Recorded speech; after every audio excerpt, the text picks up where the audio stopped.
Hi guys, today we're talking about alienation. What do I mean by that? I don't mean about little green people coming down from Mars. I mean what it refers to is what you can do with the lease once you have it, essentially. Because people think, okay, I've got a lease, it's a contractual legal binding contract, I'm committed, but there are ways that you can mitigate risk by being able to pass on that liability. So what do I mean by that? Well, if you take on a lease, yes, you're stuck with it for the period of the term, but there's normally a clause in the lease which talks about assignment. So what that means is you can pass that lease down, or well across really, that way, and assign the lease to another party. What does that mean? It means you've got the lease, you're going to find another party, you're going to basically give them that whole contract to them in all its entirety with all its liabilities, and they're going to inherit that lease. You're just going to change the name on the lease effectively to that new person.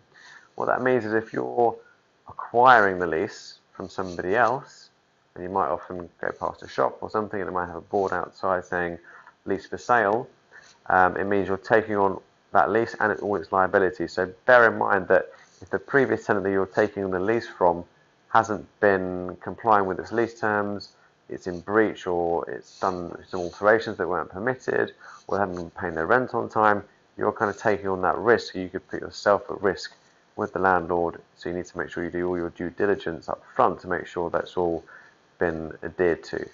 The other option to you to acquire a lease really is to sublet, or if you want to get rid of a lease, you sublet it. So you're going down the chain that way, so you're creating effectively an additional tenancy beneath the one that you've got.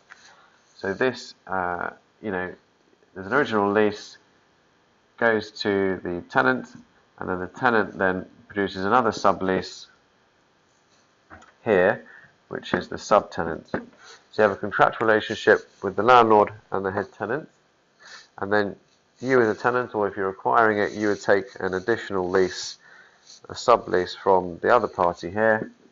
You'd pay the rent to that person, and then the head tenant would pay the rent to the head landlord there. Now, if you don't pay the rent to the tenant there, that tenant still has to pay their rent to the landlord. Okay, so it's a bit of a daisy chain effect, and that can go on and on and on. And there are various restrictions in terms of what you can do and how you can do that, but we'll go into that another time. So you have assignment going that way, you have subletting going that way. So different ways of acquiring lease, different ways of mitigating your risk and actually offloading a lease. Hope that helps. Any questions, give me a shout. I'd love to hear some questions from you.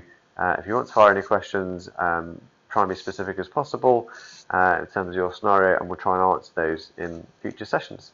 Thanks for listening.